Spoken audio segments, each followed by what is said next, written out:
Hello everyone, and welcome to another Monster Hunter World video. This is Thegameconomist, and today we're going to be talking about the state of the game. So about 2 months ago, I made a top 10 problems with Monster Hunter World video, and I basically outlined all of the issues that were giving me grief when I played the game. You know, like, I legitimately play the game. I'm not just making a video like this one or a video the other one. I'm not just making that to fill my time on YouTube. I'm about 2,300 hours into the game, and I just play it every day. So I have this list of things that I would like to see improved, and we're 2 months later, and the good news is that they've improved most of it. And I thought it would be fun to kind of go back over it and talk about how they've made great improvements to the game and what I'd like to see in the future, things that maybe they could still work on. So we've actually seen a lot of things added to the game. Capcom released Arch-Tempered Kulv'Taroth with probably about 90 new weapons. We had the Winter Festival, which gave us the Poison Hammer and the Wiggler Layered Helmet, which was a great idea. New Year's gave us the Moss Winin and Dine-In event quest for just one day. That was such, I don't know, like, you only get it for a day, but that was actually a case where I thought it was pretty funny that it was such a limited time event, because it's kind of like you were either there to experience it or you weren't, you know, like you were either playing Monster Hunter with everyone else for New Year's or you weren't. So I actually thought that was a case where rotating content where it was very limited was actually kind of a fun thing, right? Then we had a collaboration with the Assassin's Creed, which came out of nowhere, and shortly afterwards began the Appreciation Festival, which included a whole bunch of stuff, including the Greatest Chagras and the Witcher collaboration, which ended up being a big deal. Now, in a past interview, Capcom claimed that this was not going to be a games as a service type of game, but it pretty much is. I mean, let's be honest, it is. And I'm not complaining about it being that way. I think recently they've been doing a great job with constantly giving us new small things to play. Really, they did a good job. But also, now we wait and see what's going to happen next, because the Appreciation event is over. And it takes with it all of those rotating events, and we have fewer new things to look forward to. I'm still excited for Arch-Tempered Nergigante whenever he is scheduled to be released, but I'm also kind of nervous, because after Nergigante, we were told that there would be no other new content until Iceborne. And Iceborne is set to launch in the fall, and that could mean a lot of things. It could also include a delay into the winter. Sometimes that stuff just happens when you're working on a video game, so it could be that we get Nergigante pretty soon, and then we just have like 3 or 4 months of nothing. In that case, I don't know what I'll do. Maybe I'll host a maybe I'll host a Monster Hunter Minecraft server just for fun. I don't know. I'll probably just keep playing the game, honestly. Now, I'm inevitably going to get somebody in the comment section that says I shouldn't be concerned about new content between now and Iceborne, and that Capcom has already been very generous with this, you know, they're going to tell me very generous with this free content drip that we've been receiving since the launch of the game, and it is very generous, and I think I agree with that. The Witcher event added a completely new boss, something that I argued was really important for them to do. And it wasn't just a difficult fight, but also a well-designed fight, something that shook up your playstyle and made you rethink your build. But when I'm analyzing a video game, I don't just think about our adjusting expectations or our sense of satisfaction with the game. For example, you could say now that I'm mostly done unlocking all of the new Kulv'Taroth Kiar weapons. At this point, I don't really find her nearly as annoying as when she launched. But I don't just think about those adjusting expectations. Instead, I'm actually giving the game an evaluation based on an idea called opportunity cost, which says, here's what you could have done. And the industries, you know, business, medicine, technology, they really do hire consultants and strategists to do this for them so that they can improve their product and grow in the future. And we're all happy when Monster Hunter is doing well because we're the consumers in this case. So it's very fun to sit back. I think you guys all do this. It's not just me. We all sit down and go, I wonder what they could have done better, or this is what I would like to see. And that's what we're doing here, right? So let's back up to when I last criticized the game. This was shortly before the Iceborne announcements. My largest complaint back then was a lack of serious content and a lack of communication. The fact that shortly after I made that comment, Capcom came out with this Iceborne trailer and Witcher trailer was a very promising change. It was almost too good, you know, because when a game has a lack of content and an active audience waiting for news about a DLC, giving them a timeline here is really important, so that they can decide if they want to stick around and grind old content while they wait, or if maybe they have enough time to take a significant break and play something else for a while. There's a lot of games coming out. The funny thing is, Also, how understated the Witcher collaboration was, right? It basically was sitting in the shadow of the Iceborne announcement, and part of that was because the trailer didn't really say anything about a new boss fight. They had to have intentionally hid that, right? I doubt that they suddenly added the Ancient Leshen into the collaboration. They had to have been working on that ahead of time, and they're just like, we just won't put that in the trailer. So I'm assuming they did that on purpose so that we would be surprised when the collaboration turned out to be much more substantial. And this seems to be Capcom's style of trying to keep our expectations lower than what we're actually getting. For example, they didn't announce or hype up the Assassin's Creed event at all, and it turned out to be a fairly inconsequential new mantle and a skin that seemingly half of the player base disliked, though I could be wrong about that. That's anecdotal. I didn't like it, I don't know about you guys. My point is that the communication was badly needed, and they fixed that issue by delivering to us a timeline and news about a G-Rank expansion. Isn't it called Master Rank now? And I'm fairly satisfied with receiving a new, difficult boss type fight with the Ancient Leshen. We just got that. In fact, I think for anyone who has been wondering if they should buy this game, the answer is an obvious yes. There's so much content in the game at this point that you would probably barely have enough time to deck your character out before the Iceborne expansion releases in the fall. I've also been surprised at the lasting multiplayer community, and maybe I'm a bit biased on that issue just because of how active my own Discord server has been and how easy it's been to find players there, but it also just seems like in the actual game, if I want to find a match with randoms, even on the Xbox where the community is probably the smallest if I had to guess, I'm still able to find consistent SOS flares as well as 16-player lobbies for fighting Arch-Tempered Kulvtaroth. Another one of my top 10 problems that I considered kind of more serious was that the Arch-Tempered monsters didn't really deliver much of a new experience. In fact, if you want to talk about new experiences, the Behemoth, who had already been out for a while, was one of the freshest experiences in Monster Hunter World since the launch of the title, but you just can't really sustain an active player base with just one monster, especially because he barely had any rewards to unlock, and I have more to say about that later in the video, but what I'm going to be giving Capcom credit for is bringing in the Ancient Leshen precisely because he isn't just another rehashed Elder Dragon or an Arch-Tempered version of something that we already have, right? Like, we are so hungry for a fresh experience that we easily lavished Capcom in praise when we received the Arch-Tempered Zenny, but after I'd played him a few times and gone back and played the older version, it turned out he was really just like the other Arch-Tempered monsters in the game. It was more the case that his original fight, right, the non-Arch-Tempered fight, was so unrewarding and unavailable that you never had a chance to become fully bored of the Zenny fight through repetition. So the Ancient Leshen and the Behemoth have been the real quality releases into the game, and yet people still want to complain about the Ancient Leshen, so I feel like we should address that in more detail, which is why we're making a video like this one today. There's a few primary arguments I've heard against Ancient Leshen being a good addition to the game. Let's go ahead and work those out. The first is an argument that says he's too difficult, and I really disagree with this. It's more the case that he's just been launched into the game, and he's one of the most difficult fights, true. So because the community is still learning tricks for dealing with him, he appears to be even more difficult than he really is. Give it a month or two, and people will probably be talking about how easy he actually is.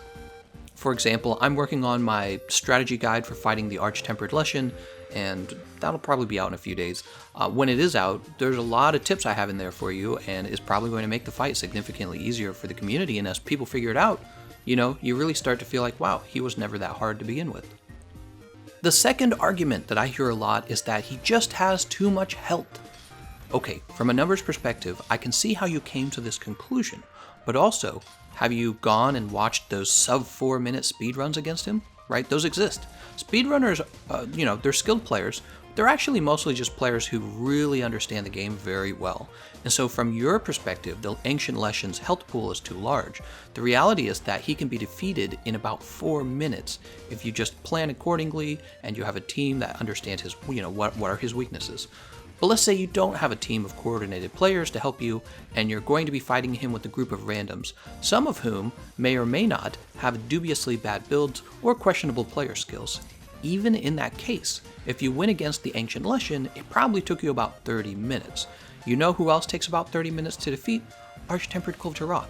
but no one is complaining about her health pool, and that's because you just accept that the fight takes a while, and the truth is we've all figured out, the most effective ways to defeat her, so 4 out of 5 times you've probably won your fight against Arch-Tempered Kulftaroth, and that's enough for you to not feel frustrated and look for reasons to dislike her. So what I'm saying is, wait to actually defeat the Ancient Leshen, and you probably at that point won't feel like it's as bad as you thought it was. Now the third argument is a lot more legitimate, and I'm not sure what to say against it. Maybe you guys in the comment section can weigh in. This argument goes along the lines that we haven't really seen any new actual Monster Hunter monsters added to the game. And for some players who really don't care as much about Final Fantasy or about The Witcher, this has been very disappointing. To me, this argument actually sounds very valid, and it sounds like one of those tough decisions Capcom has had to make between appealing to a new outside audience versus servicing their current and older, more loyal audience. Big fans of Final Fantasy and The Witcher, probably some of them really did decide to buy this game just because they want to experience those collaborations from the Monster Hunter side of things, and that's good business for Capcom. At the same time, it should be self-evident that the most difficult fights in Monster Hunter World are going to appeal not to casuals, but to your hardcore base. And your hardcore base aren't really here to play Final Fantasy or The Witcher. They bought this game precisely because they want to play Monster Hunter, and that's the whole reason they're your hardcore base. So we can probably say that we know working on these kinds of collaborations does take time, and it takes resources away from actual new monsters for your Monster Hunter content. For example, did we really need the Assassin's Creed collaboration? What if, instead, we were given an extreme Puke and a new poison mantle that made poison a viable ailment? I came up with that idea in about 2 seconds. I didn't even have to think about it, and I feel like that would have been a more meaningful change that doesn't really even cost that many resources to add to the game. I would say let's be fair and give Capcom a good grade on giving us a difficult boss fight, which was badly needed, fresh content, and a plan for future content. But I also think it's time to talk a little bit about the need for content that's actually from the Monster Hunter universe. Capcom should take Arch-Tempered Nergi Gante, this is what they should do, and make him the most enjoyable endgame boss in the game, and I'm speculating that this is exactly what they're attempting to do, and it's why he's coming in so much later than any of the other Arch-Tempered Elder Dragons. And then hopefully when Iceborne launches, we see a pretty strong roster of new, fresh monsters. Not just imported older ones, by the way. Since this is my first Monster Hunter title, every single one of those monsters is going to be new to me. I don't care either way. But from my past experience in other game franchises, it's actually very important not to just re-experience old content, but to have them deliver on new innovative content as well. Because remastered old content, it's my opinion that it ends up feeling staler sooner than something that's actually new. See what I'm saying here? So I experienced that with other game franchises, and even though all the monsters are going to be new for me, I would hope for the loyal fan base here that many of the monsters aren't just going to be rehashed older monsters, it's going to be fresh content. We can also speculate on future collaborations. I think as long as they're done tastefully, like the Witcher collaboration or the Final Fantasy collaboration, that players will generally be pretty open to these. A clear top choice is going to be something from, well, this is what I've heard a lot of people saying, the Dark Souls or Bloodborne franchise. I came over to Monster Hunter from that franchise, and they have more in common than they don't. If you've never played them, they're clearly not the same game. They have a lot of differences, but they have a lot of things in common. But if you want to talk about titles that have maybe less of a depressing art style to them, there's also the Elder Scrolls. I think that one would be easy, right? Elder Scrolls, Pokemon. I feel like Pokemon's probably never going to happen just because they're too different. And the other issue is definitely that Pokemon and Monster Hunter feel like they're in competition with each other. So you generally don't reach out to your competitor. Also, I think it would be a pretty good thing if Capcom could do a collaboration with Zelda. That one's more realistic than Pokemon, right? Actually, that one's a lot more realistic. But once again, I think it's going to be a case that Zelda's probably going to be looking at its own brand, and it's going to be looking at Monster Hunter as a competing brand, not necessarily a friendly brand. So I doubt that's ever going to happen. Maybe a little more realistic, maybe something from Castlevania. I saw Castlevania and I was like, that would actually make some sense. Can you imagine if they added a whip class to the game, like a weapon class for whips, and then they added a Castlevania collaboration? That would be amazing. And finally, maybe something a little unrealistic like Minecraft. I don't know. Would you guys play a Minecraft collaboration? Would that be going too far? It's gone too far. I think I would. Remember Borderlands 2 having a Minecraft Easter egg in it? That was actually pretty amazing. Also, what if your Palico could run around with a little diamond sword? That would also be, or the pickaxe, diamond pickaxe, definitely. That would be amazing. So, obviously with the collaborations, I think they've proven that they can do them well. Once again, I do think that they need to address the fact that we're not really getting any interesting new Monster Hunter World or Monster Hunter Universe monsters. We're mostly just getting new collaboration monsters. Those are the most innovative and fresh ones, and that's a little bit disappointing, but at the same time, they shouldn't just... when they do these collaborations, it's almost certainly a nice PR move for them, you know what I mean? It's a way for them to advertise their wares to people who are friendly to other franchises, other brands, right? It's a very good way for Monster Hunter to establish itself. Okay, so now I want to talk about an issue I still see with Monster Hunter World, and one that I hope Capcom is able to solve. So far, they've done a very good job solving all the other issues, so I have my hopes up, actually. First of all, I want to mention that it was very thoughtful of them to give the greatest Jagras and the names Lavasiath event quests to us so that we could farm them for their elusive rare decorations that really affect what you're able to build and what you're not able to build. That was badly needed and maybe something of a correction for the low drop rates on the really valuable decorations. I didn't actually farm either of those events very much, and I still don't have a single focus decoration. I'll be sure to let you guys know when I get my first one, but I am officially about 2,300 hours into the game and haven't used any decoration sniping techniques, and I didn't grind the greatest Jagras or anything like that. I just played the game like you normally would, you know, like you were intended to. So I would say that they are probably expecting you to play this game for about 2,500 hours if you want to complete your decoration collection. That's because I need 3 more focus decorations, 3 of them, in order to be done. However, the other thing I want to get to is that the game still really lacks meaningful loot that would allow for the kind of replayability where you would go on for 2,500 hours and still say that you're having a terrific time, which I would say I'm still enjoying the game, but I would enjoy the game even more if there was something I was working toward. Does that make sense? Most video game designs just come down to how hooked the player is on the combat loot, right? So if you're not playing a PvP game, which Monster Hunter World has PvP, guys, it has the arm wrestling. Have you not seen the arm wrestling? It's in the game, guys. I'm just joking. So if you're not playing a PvP game where your human competitor innovates the combat loop, that's what most games are, they're just combat loop, then the developer has to do it themselves, and this is really what's going on in Monster Hunter World. It's what Monster Hunter World is known for. The developers take the same combat mechanics and they find a way to make it so that you and I can go into the game and not feel bored playing that loop over and over and over again against a computer AI. And in fact, I think the developers working on this game have shown that they have a complex understanding of the mechanics and how to mess with them in a meaningful way to throw us off and make us have to think about what we're doing. They've done a good job. With the Ancient Leshen as an example, the root pin was exactly one of the ideas I talked about for what Capcom could add to the game to make it more challenging. The example I gave in the top 10 problems with Monster Hunter World video, the example I gave was actually something they could add to Nergi. What I said was he could have a pin where your teammates have a limited amount of time to disrupt it before it ends in a one-shot kill.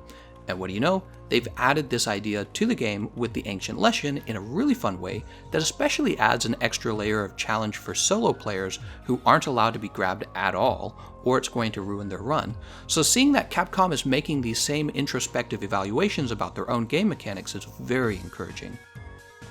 But the issue I'm having is that once I've defeated the monster once or twice, there's really nothing left to do unless I'm just trying to speedrun for bragging rights, which isn't something everyone is going to be able to do or even want to do. So looking at the Ancient Leshen again, you unlock the Geralt and the Ciri skin, the Ciri full armor set, and the sword and shield upgrade, as well as the dual blades. In some ways, this is even more rewards than we got from the Behemoth fight, which isn't a testament to how good the Ancient Leshen is, rather it's showing that we have a lack of long-term rewards, because it honestly only takes a few successful runs to unlock all of the Ancient Leshen rewards. And it's strange because on the other hand, here we have this monster Arch-Tempered Kulftaroth who has hundreds of RNG rewards, but then Behemoth and Leshen, you can play them a few times and never have to touch them again. yet they're some of the best designed fights in the game. So Capcom's goal of making the combat loop highly replayable has to also include better loot for the players to go after in the long run, right? Like more than 3 fights against the Ancient Leshen. I would say about 5 fights against Ancient Leshen and you're done forever. It's gotta change that. I feel like, since I've played the game for so long, I'm especially a candidate for sharing my ideas of what kind of loot that should be. I feel like there are really 2 things Capcom should consider implementing right away. Each boss difficulty monster, that means really difficult monsters, should be given 2 pieces of very rare loot with random attributes on them, right? And have these loots drop the way relics drop for Clove to Roth. There should be 1 weapon and 1 piece of armor. Let's use the Ancient Leshen as an example. He likes to summon creatures to his aid, and his most notable feature are his large horns, right? So the weapon can be a hunting horn, and the armor can be a Leshen helmet armor where it kind of looks like his face with the big horns. These drop with random rolls, and what's important here is that these rolls or attributes or stats, whatever you want to call them, they can be better than the current weapon and armor meta. It's not that they will be, but that they could be if you get lucky. See what I'm saying here? If you could change this for the Behemoth, Archtemper Zenny, and Ancient Leshen, I guarantee this alone would probably keep your hardcore player base busy until Iceborne, and a lot of casual players will start to become hardcore players because they're going to see how good looking and powerful those weapons are, and they're going to want to try and unlock them for themselves. Basically what I've done is I've created shiny Pokemon for collectors to chase with each of those monsters, and this is incredibly important for design in loot games. It's a term that sometimes gets called a white whale reward. It keeps you obsessively pursuing it, and none of the monsters really have that in Monster Hunter World, and it would not be that hard to implement it, I imagine, and it would be very meaningful for people who want to just keep playing this game for a very long time.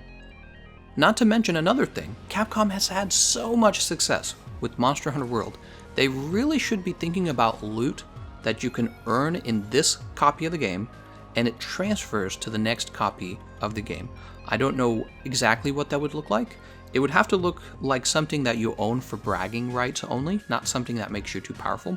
But they really should think about that because it helps establish kind of like loyalty rewards for playing their franchise over and over again. They really should think about that. Like even in the Pokemon games, you could actually transfer your old Pokemon to the new game. That's what I'm talking about, and I think it would be a really good idea. The other thing we still need is the good layered armor like Odogaron layered armor or Damascus layered armor, just to name 2. I don't see any reason for Capcom to hold back on those other than maybe they intend to drip feed them to us later. You know, there's a lot of really neat armor designs in the game and we just don't have any way to take advantage of them and enjoy the fashion because they're just not meta pieces of armor, right? You have 2 options. Look the way you want to look and play terribly, or optimize your build and look kind of ugly. So most people are going to look ugly, or they're going to choose from a very limited set of layered armor. So I strongly recommend that they release more of the layered armors, but I don't know, maybe they just think it's not important, or maybe they don't have time for it, or maybe they really want it to just be a reward for later. It's hard to tell. The next thing I wanted to talk about was another issue Capcom resolved from my previous video, and that was the lack of map variety. My primary argument was that there are too many fights taking place in just a few areas of the Elder's Recess, and Capcom has done a great job giving us the Ancient Leshen fight in one of the places I used to travel to the least. That would be the Ancient Forest. It was a pretty smart move, and I hope wherever we fight Nergi, it's similarly very cleverly placed. I think they could host him in the Wild Spire Waste if they wanted to. The only problem is that a big part of the Nergi fight is when he goes into his nest and gets really nasty in his nest. So I don't know if they would be willing to give that part of the fight up.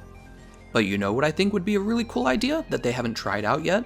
Having a monster fight that actually travels across different wildlife maps. So let's say you start the fight in Wild Spire Waste, and then Arch-Tempered Nergigante proceeds to travel through each of the maps before going to his nest. Or maybe just 2 maps, just 2. On the one hand, yes, you would have loading screens, and he would have a ton of help to make each map feel like a meaningful portion of the fight. On the other hand, you would get to see what it's like to fight one of the best monsters in the game in every environment. So loading screens be damned, I would be okay with an idea like that. Maybe even if the idea was just between like 2 different maps, right? It doesn't have to be all of them, just like 2. Alternatively, the fight could be designed so that it takes place randomly in one of the maps. So that one fight might be in the Ancient Forest, another fight might be in the Wildspire Waste. But that sounds like a lot of work to set up on their end, so I have my doubts. I think their worst design decision would be to keep the same location and have it be the exact same fight, except now Nergi one-shots you with most of his moves and has way more health. That would be the worst design decision. Alright, well I tell you what, now that this video has stretched out much longer than I thought it was going to, let's start wrapping it up. The primary message I have is that Monster Hunter World did have a variety of problems that I pointed out last time I made one of these kinds of videos, and they've since made meaningful changes that I think are smart and in the best direction for their consumers, and I hope they continue to do this. It takes skill to do that. Some game companies are very bad at this. I still think that they have one serious issue, and that's with having loot that does a better job incentivizing rematches against the toughest monsters in the game. You gotta have a reason for me to come back to that combat loot. Oh, also, I almost forgot this one. For the economy in the game, you really need to consider having something that the players can buy with their millions and millions of Zenny. I have way more Zenny than I'll ever... If I was this rich in the real world, I don't know, I would give you guys money because I like you. But in the game, they need to have something that you can do with all your Zenny, and I suggested in the past that they add a Zenny armor set. I think that would be hilarious. If they made it flashy enough and just looked like a bunch of money, I think that it would be definitely a social armor that people would look at and probably get a laugh out of, especially if it really did cost millions and millions of Zenny so that only a few people could afford it. It's kind of like, you know, it's kind of like flexing on players, but in Monster Hunter World. Maybe the saddest form of flexing. Alright, but no, they really should do something to make the economy a little more fun. I'm a little tired of having way too much Zenny. Other than that, they're doing a great job, and I'm excited for Arch-Tempered Nergi and the long stretch before the release of Iceborne. Yep, I don't know what causes one gaming company to do well and one to do not so well. Maybe they actually listen very carefully, or maybe they are very introspective and they see the problems themselves, right? You never know. Alright, well let me know if you made it to the end of the video. I'm curious if I'm just talking to myself too much, or if you guys are actually listening and enjoying longer conversations like this one. You can also tell me if I suck. I want to thank you all for watching, and I'll see you guys next time.